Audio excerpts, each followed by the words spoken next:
The Washington Commanders schedule has just been released for the 2023 season, and with that said, let's get into it. Okay, well, here we go. We have one preseason game. Now this I can't really seem to grasp just one preseason game, but here it is. It's against the Ravens, which okay, that seems doable because it's just up the road. So one preseason game against the Ravens, and then we start the season against the Cardinals. Um, I really think the Cardinals are going to be a better team this year. Um, Kyler Murray. Um, Golly, I did not sleep well last night. Anyway, I think the Cardinals are going to be a little bit more improved this year. But I think that could possibly be a win. Um, I'm going to mark the Cardinals as a win. Then the next game we go into with the Broncos. Now, the Broncos had a disappointing season last year.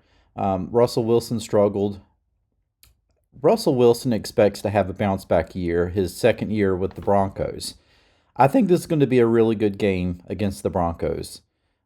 This is going to be a road game, but you know what? I still think that the Commanders, for the first time in a long time, starting a season, is going to be 2-0. So I'm going to mark this as a win. It's going to be a close game, but I think we're going to be able to win this game. Coming up, then we're going to be hosting the Bills on the 24th of September. The Bills, always Super Bowl contenders, it seems like, are close to it in the past few years. Just can't seem to get over the hump of getting to that point, though. Um, the Commanders are not ready to play to beat a team like Buffalo. It's going to be a good game, though. I think whenever you see games like this, you're like, this is definitely going to be a automatic L. But then again, who knows? I mean, this could be a very good game that the Commanders will play. Still think it's going to be an L though. Buffalo, they have it together. They have it together. They have a good coach. They have a good quarterback. They got some playmakers. They got a good defense. They're just a more complete team than the Commanders. Then you go and you face the Eagles on the road. The Eagles are going to beat the Commanders on this one. So you're going to have back-to-back losses on there. Sorry, you start off 2-0. You're feeling good about yourself, but then you're going to lose the next two games. You're 2-2. Then you're back home hosting the Bears. I'm not sure about the Bears. I think the Bears are going to be a much improved team, but I think this is still a winnable game for Washington. And I think that they bounce back and they're 3-2 at this point. This is going to be an interesting game. This is the one you want to have circled because could we be facing Taylor Heineke?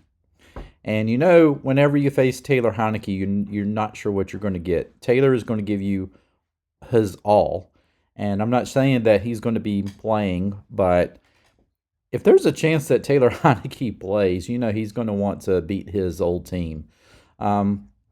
This is going to be a very interesting game. Washington's been able to beat the Falcons as of late, but this is a toss-up game, really, honestly. I think that the Falcons may wind up coming up and beating the Commanders. I really think this could be a toss-up game. I'm going to put this as an L.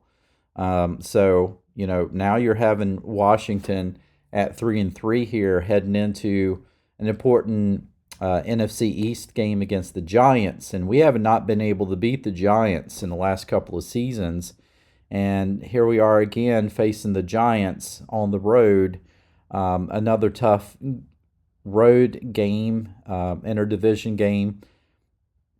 I think we start to slip here. We're 3-4. We got to beat the Eagles at this point. The Eagles are flying high again. They're feeling good about themselves. We're on the ropes. We've had a skid. Everybody's starting to doubt Ron Rivera, starting to doubt Sam Howell, all this stuff, and then we have a bounce back game, and suddenly we're beating the almighty Eagles, splitting that series. Now we're 4-4, heading into the Patriots on the road in November.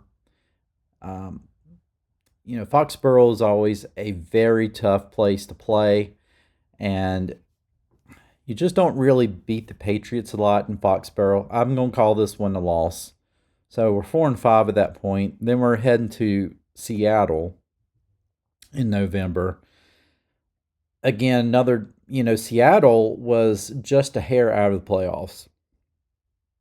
And I just, I think they're a slightly better team than the Commanders. I don't know. I won't say slightly. I think Pete Carroll has them much better than the Commanders. So I think again there's another loss there. So where are we at? 4-6. This sounds familiar, doesn't it, folks? 4-6. Then we're hosting the Giants. We're on the next two games are division rivals. Hosting the Giants. Now we're getting into a part of the season where it's must wins. I say we do bounce back because we're going to have the home game. I wouldn't mind seeing if I could actually go to this game. This might be the one I picked to go to. I say we beat the Giants because it's important for us to beat the Giants. Then we're heading to Thanksgiving on the road against the Cowboys. And this is always one of those games where, the Cowboys wants to beat Washington at home, but that's really blown up in the Cowboys' faces a lot. They've always had this fantasy about let's play Washington on Thanksgiving at our home turf so we can feel really good about beating our rivals, and then they've gotten embarrassed quite a few times doing that. I don't think they're getting embarrassed this year, honestly. I think they win this game. Unfortunately, it's going to be a bad year for Thanksgiving for us. So suddenly we're 5-7, heading into a game against the Dolphins. We will bounce back against the Dolphins, and then we head to the Rams. I'm not scared with the Rams. I love Sean McVay. I love what he does as far as a coach. But I don't think that the Rams are going to be that tough. Yeah, Sam Bradford. Whoa! Not Sam Bradford. Anyway. I think Sam Howell can go in there and show that he's the better quarterback that day.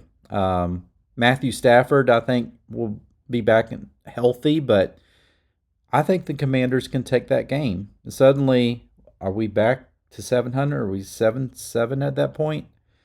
Heading into a Jets game, the Aaron Rodgers led Jets. That's going to be a very tough game on Christmas Eve. I think the Jets are going to be a different team with Aaron. But then again, we've been able to beat Aaron Rodgers. So Aaron Rodgers doesn't scare me. And this could wind up being kind of the Jets that was with Brett Favre, right? I mean, you're thinking, you put in the future Hall of Famer and you're thinking instant win. That's not always the case. So that's a toss-up game. I would say that the Commanders, they're looking at the last two games and they're like, these two games are going to be extremely tough. So this is a must-win for us. So we're 7-7 right now. We got to win out, really, to secure a playoff spot. I'm going to put this as win. I think we can beat the Jets even with Aaron Rodgers. So we're 8-7. And then we're hosting the 49ers. Will Brock Purdy be the quarterback that he was? Or will this wind up being a novelty? Or will he be the next Tom Brady? How Tom Brady was for the Patriots. Will he be that guy for the 49ers? If so, then that's a loss. Because, Brock Purdy was just, he was the next Joe Cool for the 49ers, meaning Joe Montana. So it really depends on Brock Purdy, and is he going to come back and be the same as he was before that shoulder injury. So there's a lot of question marks on there. At least we're hosting the 49ers. That's going to be a very tough game. I think that's going to be a loss there, unfortunately. So we're 8-8. Last game of the season, we're hosting the Cowboys. We're going to beat the Cowboys at home, and you're 9-8. So that's probably a very optimistic look at our schedule at 9-8. So, an error margin of 1 or 2 games. It could flip and be 8-9. It could be 7-10. I don't see a double-digit win, because this is like the as far as the toughness of the schedule. I think this is the 8th toughest schedule in the league, and just because that we're playing in a very tough division and having to play 6 of those games against playoff teams. So, and then you got other playoff teams that are on our schedule, in our rotation this year. It's going to be tough. It's going to be very tough. This is probably going to be Ron Rivera's last year. If there's not a really good showing, likely Ron is going to be gone. Anyway, let me know what you think. Post your predictions in the comments below. If you like this video, please give it a like, give it a share, give me a comment. If you're enjoying this channel, please subscribe to this channel, support it, hit that notification bell so you'll know when I release videos. With that said, folks, enjoy your day, and I'll talk to you again. Hey, you stayed until the very end. Thank you so much. Watch another one right now.